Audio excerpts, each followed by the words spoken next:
Au nom du Père, du Fils et du Saint-Esprit. Amen. Je vous salue Marie, pleine de grâce, le Seigneur est avec vous. Vous êtes bénie en toutes les femmes, et Jésus, le fruit de vos entrailles, est béni. Sainte Marie, Mère de Dieu, priez pour Hugo, pauvre pécheur, maintenant et à l'heure de notre mort. Amen. Je vous salue Marie, pleine de grâce, le Seigneur est avec vous.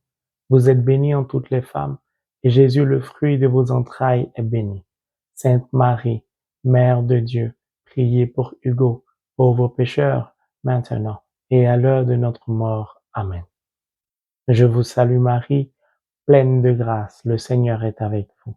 Vous êtes bénie en toutes les femmes, et Jésus, le fruit de vos entrailles, est béni.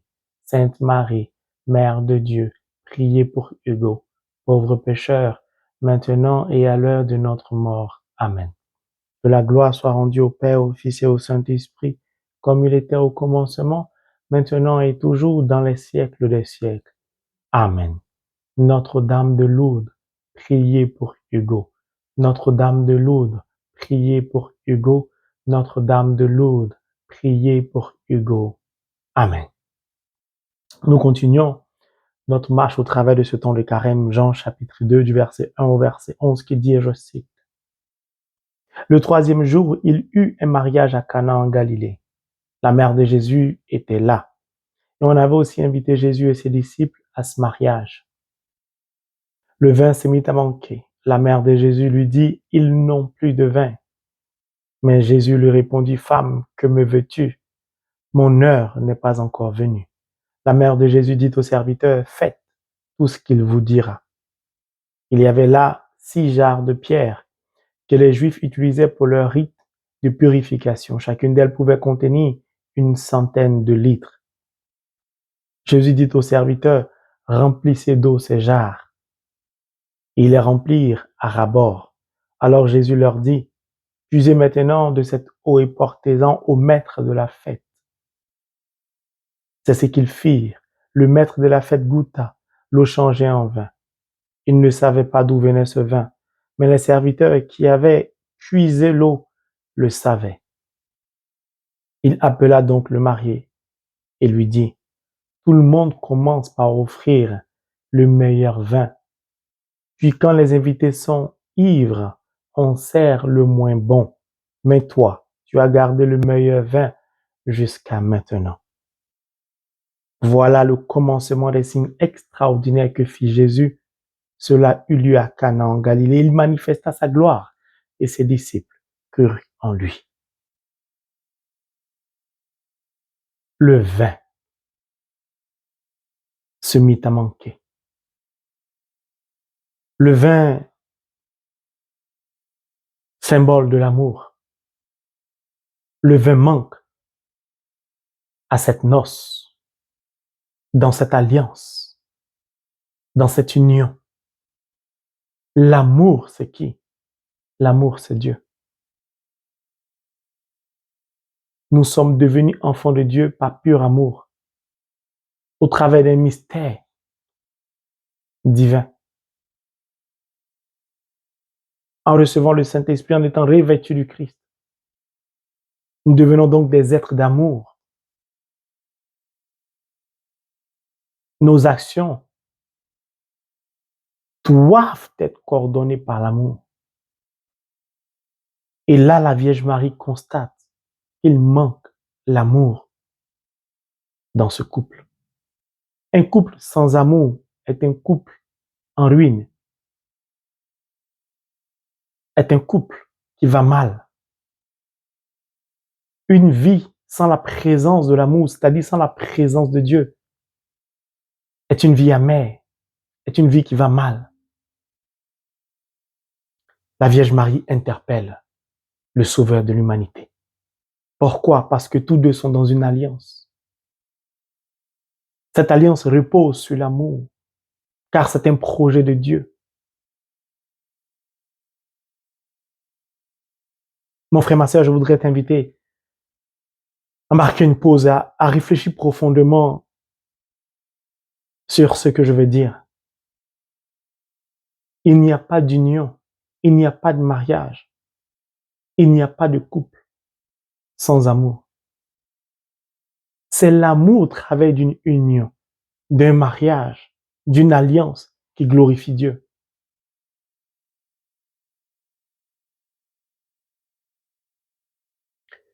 Aujourd'hui, l'humanité va mal.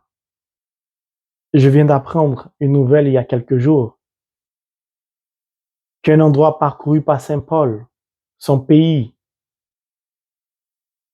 si je puis me le permettre, la Grèce, vient d'autoriser, vient de valider le mariage homosexuel.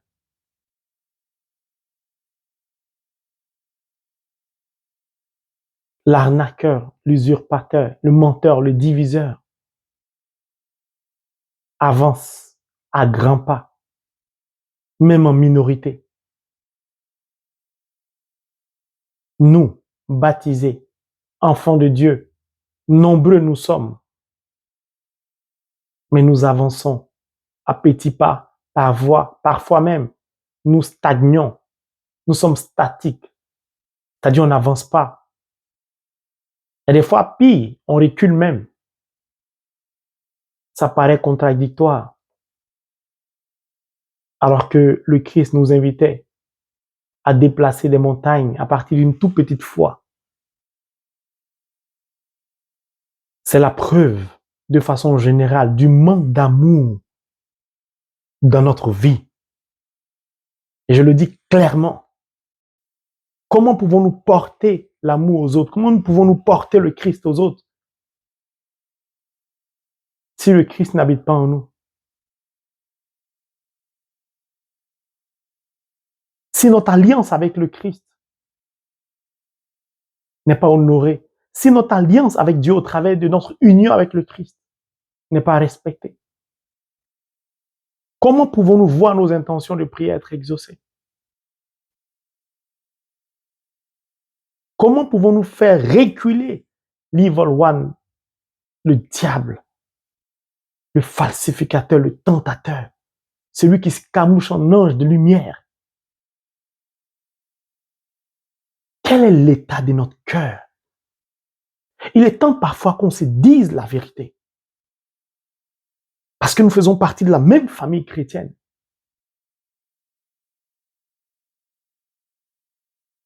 Vous allez comprendre pourquoi j'ai parlé du pouvoir de la femme. Lorsque Dieu a créé l'homme, il lui a donné un pouvoir de domination sur tout. Dans une alliance, dans un couple, dans une union, la femme a un pouvoir, l'homme a un pouvoir qui émane de Dieu. Le problème, ce n'est pas le pouvoir que Dieu nous a donné. Le problème, c'est comment nous utilisons ce pouvoir dans notre union, dans notre alliance avec Dieu. C'est ce qui pose problème.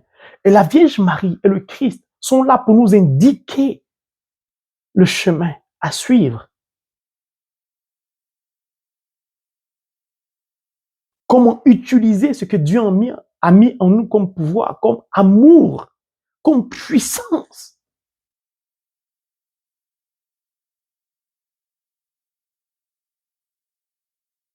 Comment la femme, dans son mariage, dans son union, doit-elle utiliser son pouvoir? Si elle a une vigne généreuse au fond de la maison de son mari, si elle est censée être le chemin de bonheur de son mari,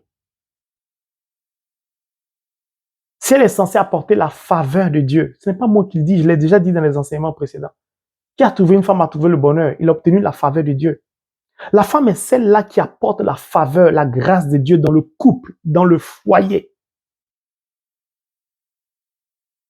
Mais cette femme qui est un cadeau de Dieu doit être une femme silencieuse.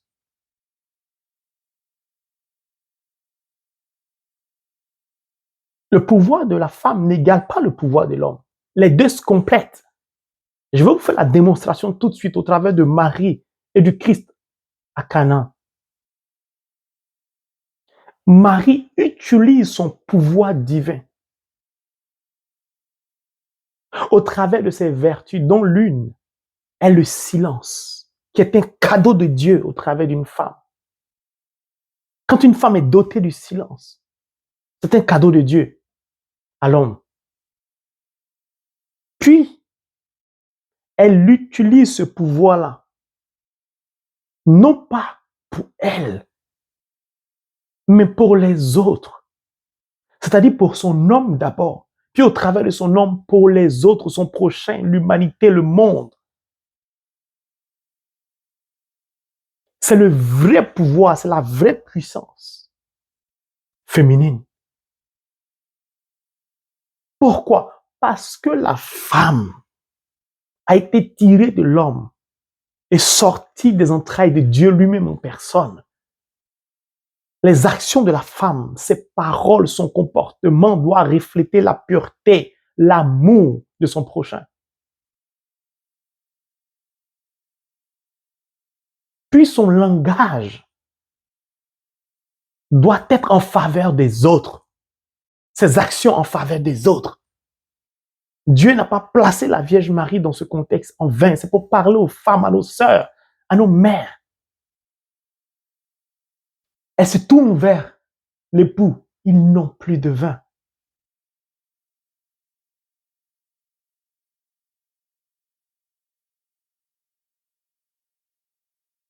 Un pouvoir qui se partage. Une puissance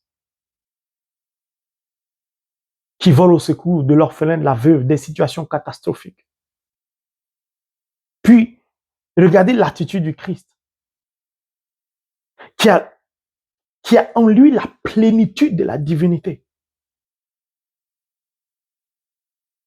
Il est Seigneur à la gloire de Dieu, le premier-né d'entre les morts, l'alpha et l'oméga. Face à la parole de Marie, de l'épouse, dans cette alliance, dans cette union, lui dont le pouvoir est supérieur au pouvoir de la Vierge Marie, lui dont la puissance est supérieure à la puissance de la Vierge Marie, parce qu'il est quand même Dieu. Que va-t-il faire? Va-t-il mépriser Marie? Va-t-il la renvoyer? Va-t-il boucher ses oreilles? Va-t-il la rejeter? Non. Il va réaliser ce que la Vierge Marie lui demande. Le vrai pouvoir d'un homme, la vraie puissance d'un homme se trouve dans son humilité à l'égard de son épouse. La femme n'est pas un tam-tam qu'on doit battre au gré de ses humeurs quand on est un homme. On ne violente pas la femme, on ne la frappe pas, on ne la brutalise pas. Ce pouvoir qui nous a été donné par Dieu n'est pas un pouvoir dominateur qui écrase la femme ou les autres, non. Souvenez-vous de l'entrée de Jésus à Jérusalem sur un âne. Un pouvoir humble. Pourquoi? Lisez Ben Sirac le sage, c'est-à-dire Siracide. Plus tu es grand, plus il te faut t'abaisser. La crainte de l'Éternel est le commencement de la sagesse. Jésus sait qu'au-delà des paroles de Marie, Marie sait qu'au-delà des paroles du Christ, les deux, dans une alliance, sont obligés d'être compatibles. Pourquoi? Parce qu'ils sont en mission au travers de leur union, de leur alliance, pour accomplir uniquement la volonté de Dieu. Il ne peut donc se refuser l'un à l'autre. Ils sont complémentaires pour réaliser le projet de Dieu. C'est pourquoi le Christ va changer l'eau en vin.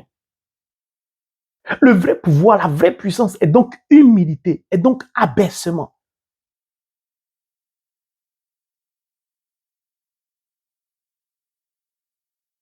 Mais pour parvenir à cela, il faut être rempli d'amour. Il faut que Dieu soit présent dans votre vie. Puis regardez comment le diable maintenant se précipite toujours pour nous détourner de Dieu, pour détourner notre regard du Christ. Je vous ai parlé du pouvoir et de la puissance de la femme. Dans le jardin d'Éden, pourquoi le diable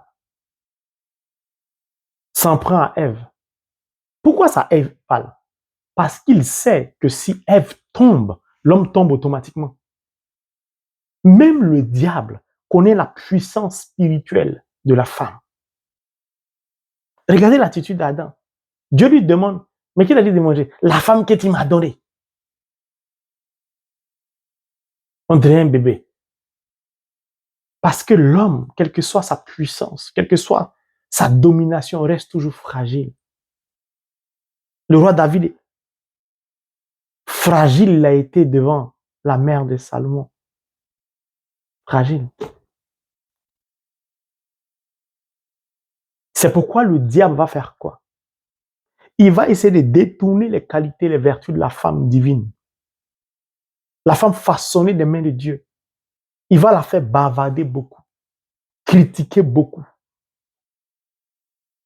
Il va la faire utiliser sa puissance divine, son pouvoir sous forme d'autorité. Vous allez voir des femmes autoritaires, impulsives, nerveuses. On ne peut pas leur donner des conseils. On ne peut pas leur dire un mot.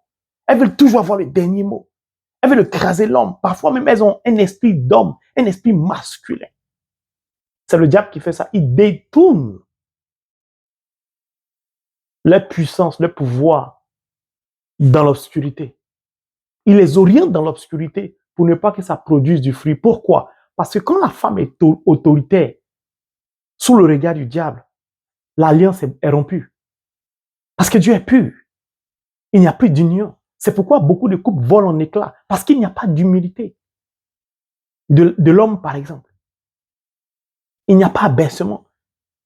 C'est pas toi qui vas me dire ce que je dois faire. C'est pas toi la femme qui va me commander. Regardez la figure emblématique dans la parole de Dieu. On parle de l'eau du temple. Regardez Abraham et Sarah. Sarah utilise son pouvoir et sa puissance divine pour dire à Abraham, il faut chasser Sarah et Agar. Abraham qui a la faveur de Dieu, qu'elle appelle pourtant mon Seigneur, va s'incliner devant Sarah. Pas parce qu'il était content de faire cela, parce que c'était le chemin pour réaliser le projet de Dieu. Parce que Dieu est un Dieu de justice. C'est la figure d'un vrai couple. Si Abraham et Sarah ont duré jusqu'à ce que Sarah décède, ce n'est pas parce qu'ils étaient meilleurs que nous. C'est parce qu'ils ont compris qu'une union n'a de valeur que par la présence de Dieu pour accomplir la volonté de Dieu. Mais si vous partez vous marier à l'église et que Dieu n'est plus le centre de votre vie, qu'est-ce qui permet au couple de tenir? Parce que le couple regarde dans la même direction. Voici la direction de la parole de Dieu. Chaque être humain a son caractère. Nous sommes tous différents, mais ce qui nous unit, c'est la parole de Dieu, c'est-à-dire l'amour de Dieu. Si nous regardons tous dans la même direction, l'homme regarde dans la même direction, c'est-à-dire la parole de Dieu, la femme regarde dans la même direction, c'est-à-dire Holy Bible, the Word of God, et que le couple décide de marcher conformément à Holy Bible, the Word of God, le couple n'aura jamais de problème. Parce qu'ils ne vont pas se limiter à leur personne. Il n'y aura pas d'égocentrisme. Ils ne seront pas centrés sur eux. C'est ce qui cause les problèmes d'aujourd'hui dans les couples. Personne ne veut s'abaisser. Une femme n'utilise pas sa puissance pour être autoritaire à l'égard de son homme. C'est pour le bien de son mari. C'est pour les autres. L'homme s'abaisse devant sa femme. C'est pas parce qu'il est mouton. Parce que, toi, tu écoutes ta femme bêtement. Non. Parce que l'homme sait, et la femme sait, que ce qu'ils sont en train de faire, ça doit être pour réaliser la volonté de Dieu. C'est pas pour leur personne.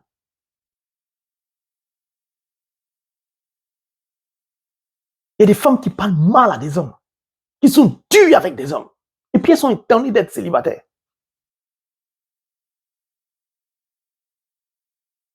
Ah non, non, non, moi, non, ce genre de personne, non, moi, non, ce genre de femme, non.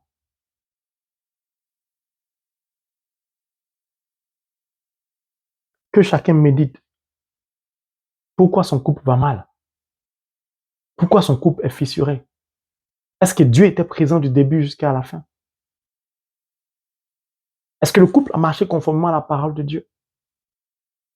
Est-ce que Dieu était la priorité du couple ou c'était l'argent, c'était le travail? Est-ce que le couple a le temps de prier ensemble? Est-ce que le couple a le temps d'aller en pèlerinage ensemble? Est-ce que le couple a le temps de partager la parole de Dieu? Quel est le comportement du couple à l'égard des autres, de l'orphelin et de la veuve?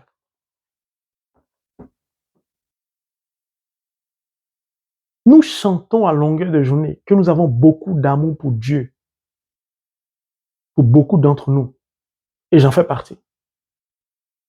Mais comment démontrons-nous notre amour à Dieu? Comment vivons-nous cet amour? Comment le manifestons-nous? C'est pourquoi le diable gagne du terrain. De plus en plus de mariages se brisent, de sacrements, de mariages religieux se brisent. On invente, on crée des lois pour dissoudre des couples qui sont mariés à l'église, pour les autoriser à se remarier. On est en train de faire n'importe quoi. Faisons vraiment attention. Et regardez-vous dans le miroir. Regardez-vous en tant qu'un couple.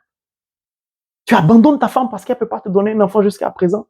Tu quittes ton mari parce que tu estimes qu'il n'a pas, il souffre d'azospermie, il n'a pas de sperme, parce que tu le quittes parce que pour l'instant, vous n'avez pas d'enfant. Votre Dieu était basé sur quoi? Sur l'amour. Vous étiez unis à qui?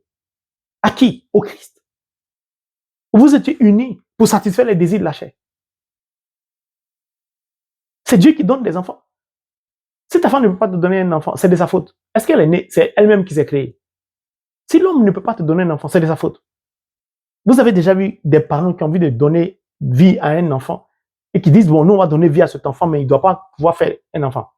Vous avez déjà vu ça. Les gens souffrent, mais l'amour ne blesse pas. L'amour ne fait pas de mal. L'amour n'humilie pas. L'amour ne rejette pas. L'amour ne méprise pas. C'est pourquoi l'ange est apparu dans la vie de Joseph pour lui, prends chez toi Marie, reprends-la. Ne la congédie pas, ne commets pas cette erreur.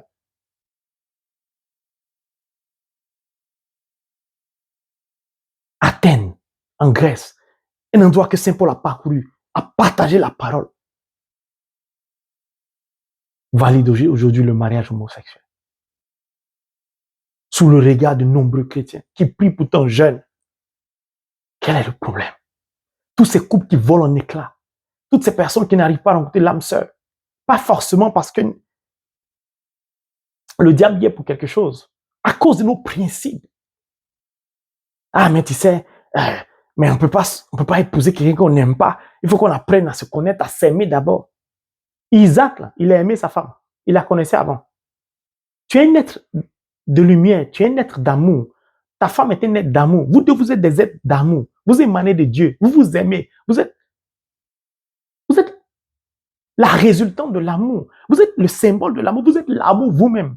C'est quel amour tu veux chercher en dehors de l'amour de Dieu?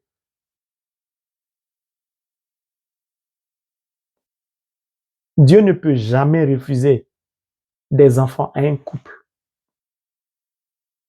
comme Marie et Joseph. C'est-à-dire qu'ils baignent dans une alliance sincère. Jamais.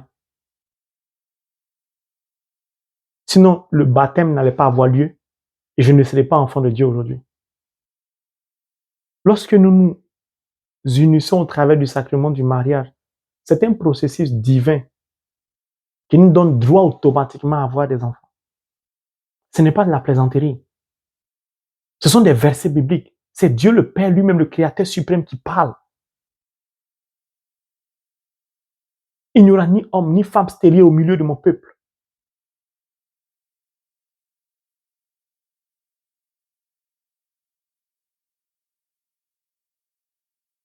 L'Éternel Dieu dit, toutes ces personnes, tous ces couples qui n'arrivent pas à enfanter, il vous invite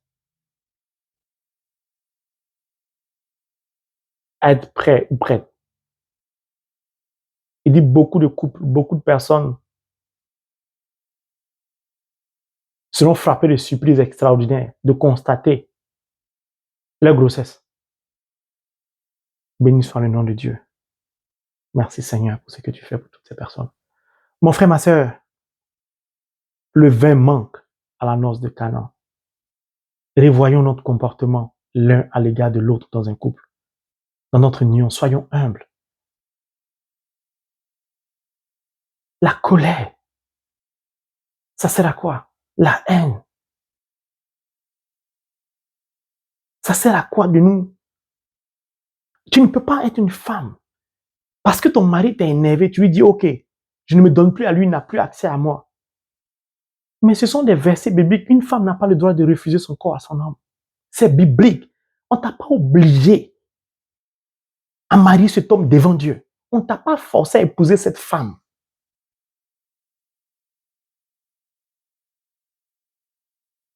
Des gens opèrent des choix, ils prennent des décisions. Quand le couple est en train de voler en éclats, maintenant ils crient à Dieu. Dieu dit, mais regardez dans ma parole. C'est vous qui ne m'êtes pas fidèles. C'est vous qui ne respectez pas l'alliance. Tu as choisi la personne. Tu sais qu'elle n'était pas chrétienne. Maintenant, aujourd'hui, tu as rencontré le Christ. Il faut faire doucement avec la personne. Tu veux brutaliser la personne, pourquoi? Vous avez bâti votre vie, vous avez construit des choses. Tu ne peux pas sortir de là brusquement comme ça. Tu vas blesser l'autre. Est-ce que c'est de sa faute si tu n'as pas connu Dieu vite que c'est maintenant que tu rencontres Dieu? Donc, il faut aller doucement, un peu d'humilité. Regardez, le Christ est Dieu, mais il s'abaisse devant les paroles de Marie. Comment vous ne voulez pas que je m'abaisse devant les paroles de mon épouse? Pourquoi?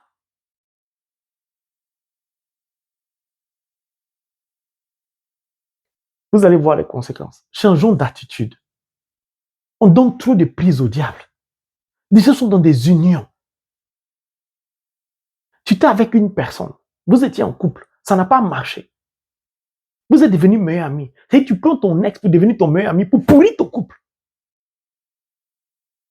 Ou comme tu sais que ton partenaire n'a pas de papier, ou ta partenaire n'a pas de papier, tu utilises ce pouvoir comme si tu es né avec une nationalité sur ton front. Dans tous les pays, comme la personne n'a pas de papier, tu lui fais voir ce que tu veux. Tu fais subir à la personne tes humeurs. Quand tu es content, tu parles comme ça. Quand tu es content, tu parles bien. Parce que la personne n'a pas de papier. Tu réduis la personne à des papiers. Alors que tu es un chrétien baptisé, confirmé. L'autre aussi est chrétien. C'est un être humain comme toi. Arrêtons un peu de nous humilier les uns les autres.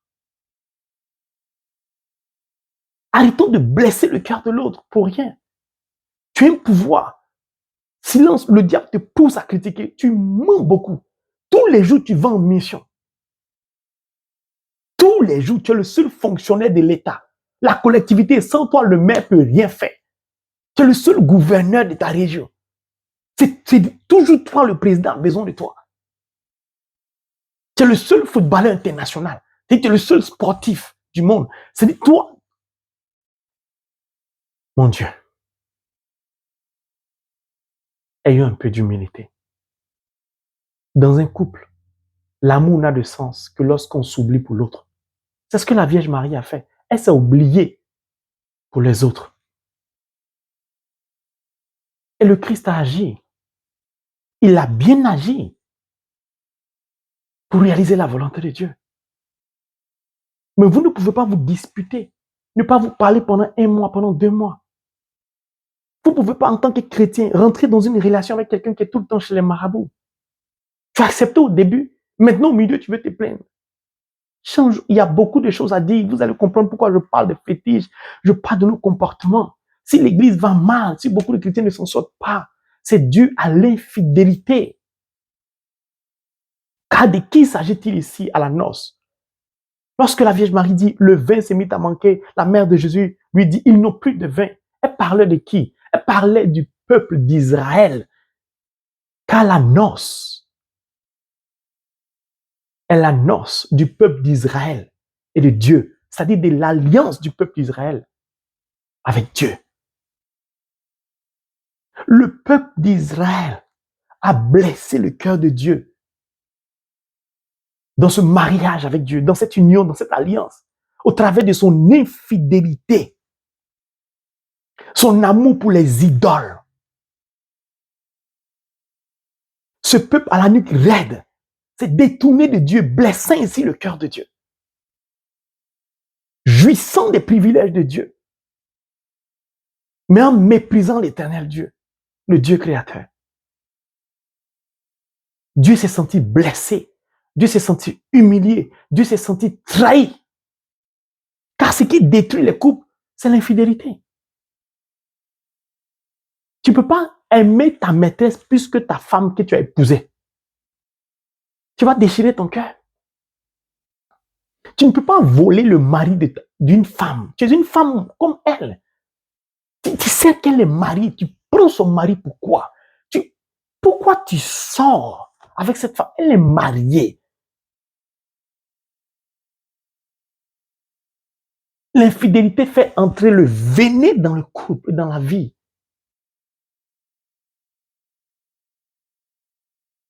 Ah, moi, j'ai un pouvoir. Je suis belle et moi, j'ai un bon nom social, je suis beau. Moi, non, lui, il est trop court. Non, lui, il est trop blanc. Lui, il est trop noir. Et puis, tu es étonné que tu as 60 ans, 70 ans. Tu n'as pas encore rencontré d'âme sœur. Tu es étonné. Comment as-tu utilisé ton pouvoir? Est-ce qu'un bébé choisit sa taille à la naissance? Est-ce qu'un bébé choisit la couleur de sa peau, la couleur de ses cheveux à la naissance, la couleur de ses yeux? Qui donne tout ça? C'est Dieu. Et toi, tu es une créature de Dieu. Tu es devenu enfant de Dieu. Et tu juges ton prochain en disant il est trop court, son âge est trop petit. Il est plus âgé, il est trop âgé, il est trop moins âgé. Tout ça, tu penses que la Vierge Marie a regardé l'âge de Joseph? Pardon, il faut lire la Bible, il faut te renseigner. Quand j'apprends des nouvelles comme ça, qu'on valide l'homosexualité dans presque tous les pays, et que Dieu ne fait rien, c'est pas parce que Dieu ne peut pas agir. Il compte sur qui pour agir sur nous. Mais si nous passons notre temps à nous quereller entre nous-mêmes, à lui être infidèle, à privilégier l'argent, mon frère, ma soeur, je vais prendre quelques passages bibliques et vous allez comprendre pourquoi le peuple d'Israël, à la noce, manquait de vin.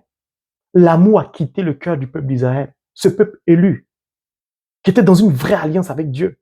Au travers de cette alliance, ce peuple a joui des bienfaits de l'alliance, a profité de Dieu. Comme beaucoup de chrétiens aiment se servir de Dieu, mais ne pas servir Dieu. Nous voulons des révélations, nous voulons des messages, nous voulons des visions. Nous voulons que le Saint-Esprit nous parle. Nous voulons expérimenter. On veut imposer des conditions de notre volonté. On détruit ainsi notre alliance. Mais Dieu est tellement bon, il ne rompt jamais son alliance. C'est toujours nous qui sortons de l'alliance. Parce que nous ne pouvons pas rompre l'alliance. Ça ne vient pas de nous. C'est un projet de Dieu. Nous pouvons simplement en sortir. Ce peuple a fait saigner le cœur de Dieu. Nous allons prendre Ézéchiel 16, verset 38. Je te jugerai comme on juge les femmes adultères. C'est Dieu qui parle au peuple élu, qui l'a trahi, qui a été infidèle. Ce peuple avec qui il a marché dans un amour fou n'a pas hésité à fabriquer un veau d'or, à adorer les Baals.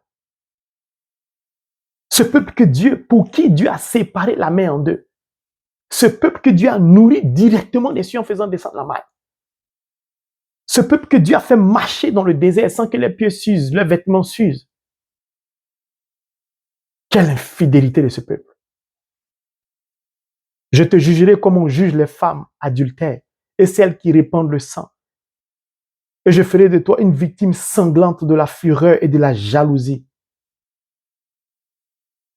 C'est l'expression de l'amour. Dieu a mal. Il a tellement mal, regarde. Dieu est tellement humble. Il est jaloux. Il a mal. Vous me laissez pour aller chez les faux dieux. Des statues qui ont des bouches qui ne parlent pas. Pourquoi vous me trahissez? J'ai mal. Regardez comment Dieu souffre. Oh, pour pauvres créatures que nous sommes.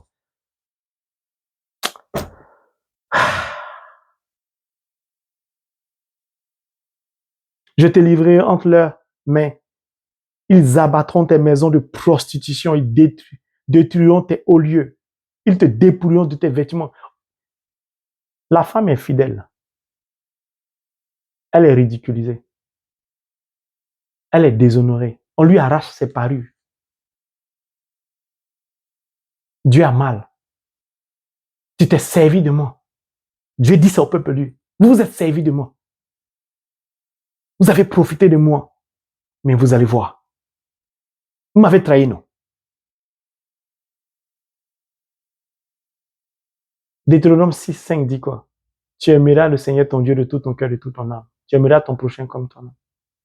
L'amour est le fondement d'une union, d'une alliance. Tu brises l'amour, il n'y a plus d'entente. C'est simple. Prenons encore Osée. Là, c'était Ézéchiel. Prenons le livre de Jérémie même. Et vous allez entendre le cri de détresse de Dieu qui appelle l'épouse infidèle à revenir, c'est-à-dire le peuple d'Israël, après avoir crié sa colère contre son infidélité, après lui avoir arraché ses parures. Ce sont des langages spirituels. Dieu n'est pas mauvais, il n'arrache pas des parures. C'est pour dire la mal. Quand Dieu dit il a arraché ses parures, c'est pour dire il les a tellement ornés d'or, il les a tellement chouchoutés, il les a tellement gâtés qu'ils pensaient qu'ils avaient atteint tout, le sommet. Vous êtes dans un couple, tu codes ton téléphone, ta femme n'a pas accès à ton téléphone, tu n'as pas accès au téléphone de ta femme, tu caches tes emails, donc mot de passe, tu les changes. C'est pourquoi vous ne pouvez pas dire la vérité. Marie et Jésus sont dans une alliance, ils disent tout. Vous êtes dans un couple, vous ne partagez rien. Vous êtes un couple, mais vous n'avez rien en commun. Chacun voyage seul. Chacun va au travail seul. Chacun vit sa vie seul. Chacun fait ce qu'il veut seul. Vous ne faites rien ensemble. 90% de votre temps, chacun fait ce qu'il veut seul. Mais vous dites que vous êtes un couple. En quoi est-ce que Dieu trouve sa joie en vous? D'autres même cachent leur salaire à leur propre épouse, à leur propre mari. D'autres même comparent, je suis mieux payé que toi. C'est quoi ça? Tu es docteur, tu sois avec l'infirmière. Le pouvoir que Dieu t'a donné là, c'est pour faire ça à ta femme. Tu sois avec l'aide-soignante. Tu sois avec ta secrétaire. Mais tu utilises ton pouvoir pour faire quoi? Pour souiller le nom de Dieu, pour souiller l'amour de Dieu qui est en toi. Et ce amour est pur, ce amour va partir. Et quand ce amour quitte votre couple, vous avez des difficultés. Jérémie 31. Commençons au verset 21, du verset 21 au verset 22. Dresse des signes, place des poteaux, prends garde à la route, au chemin que tu as suivi, reviens, Vierge d'Israël, reviens dans ces villes qui sont à toi. Jusqu'à quand seras-tu errante, fille égarée? Car l'Éternel crée une chose nouvelle sur la terre. La femme recherchera l'homme. Ainsi parle l'Éternel des armées, le Dieu d'Israël. Voici encore ce que l'on dira dans le pays de Juda et des villes, quand j'aurai ramené leurs captifs. Que l'Éternel te bénisse, demeure de la justice, montagne sainte. J'ai mal, vous savez pourquoi? Dieu supplie l'épouse, Dieu supplie le peuple d'Israël, revenez, vous m'avez trahi, vous m'avez blessé, mais mon amour est pur, mon amour est saint, mon amour est plus fort que votre péché, que le mal que vous m'avez fait subir. Je suis prêt à te reconquérir, je suis prêt à te reprendre, parce que dans une vraie alliance, on ne peut jamais la briser. Si Dieu qui est Dieu supplie l'épouse de revenir, jusqu'à quand seras-tu errante? Reviens dans ces villes qui sont à toi, c'est-à-dire reviens dans ta demeure joyeuse. Expliquez-moi quel est le pape, le bishop qui peut rompre un mariage que Dieu a béni. On ne peut jamais rompre une alliance avec Dieu, jamais. On peut en sortir, mais on ne peut pas la rompre. Parce que nous ne sommes pas à l'origine de cette alliance. Allons-y dans Osée encore. Osée 11, de versets 8 à 9. Comment te traiterais-je, Ephraim? Te livrerais-je, Israël? Comment te traiterais-je? Comme Adam, Adam c'est le diable, comme Satan. Te rendrais-je comme Sévoïm? Mon cœur est bouleversé en moi. En même temps, ma pitié s'est émue. C'est-à-dire que l'épouse, le peuple est infidèle, mais Dieu a compassion de l'épouse infidèle. Est-ce qu'il y a quelqu'un qui peut aimer plus que Dieu? Que je ne peux jamais pardonner à ma femme, je ne peux jamais pardonner à mon mari, tu m'as trompé, je ne peux jamais te pardonner. Le pardon fait partie de l'amour. Ce n'est pas une clé d'infidélité, le pardon. Ça fait partie de l'amour. C'est une expression de l'amour. Mais ce n'est pas une clé ouverte à l'impudicité. Je ne donnerai pas coup à l'ardeur de ma colère. Je ne reviendrai pas détruire Ephraim, car je suis Dieu et non pas homme, car je suis Dieu et non pas homme. Au milieu de toi, je suis saint. Je ne reviendrai pas avec rage. Dieu dit, sa colère ne dure qu'un seul instant. Il avait mal, il était blessé du fait de l'infidélité du peuple, mais il est prêt à revenir sur sa colère. Même si le peuple infidèle ne lui a pas demandé pardon, lui, il veut revenir quand même sur sa décision. Il veut que le peuple revienne. Quel amour! Dites-moi, qui peut aimer comme ça? Qui peut aimer comme ça? Mais au travers des passages que j'ai lus, Dieu a donné la conséquence de l'infidélité. je te jugerai. Quelle a été la sentence du peuple d'Israël?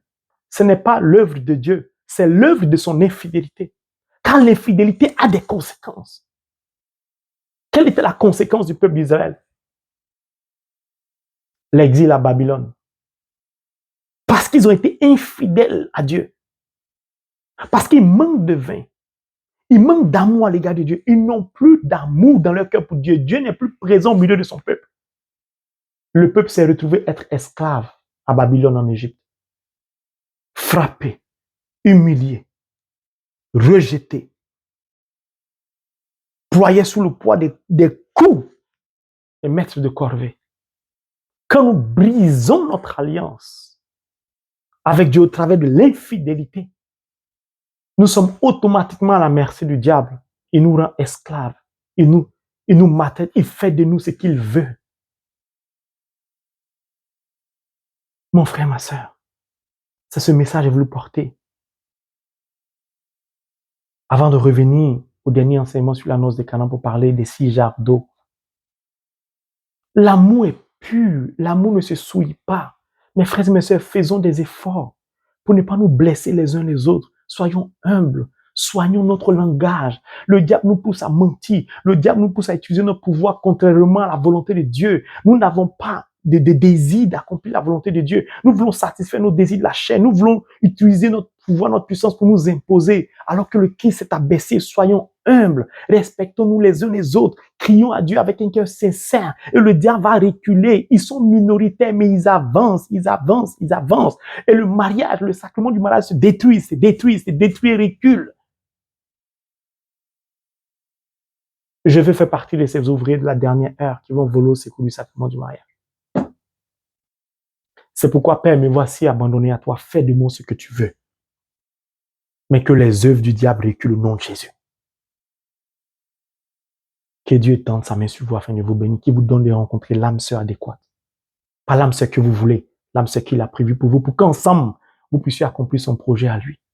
Que Dieu consolide tous les couples en difficulté. Et entendu l'appel au travers de cette parole, revenez de votre comportement, inclinez-vous, soyez remplis de l'Esprit Saint afin que votre union glorifie Dieu. Au nom de Jésus. Amen.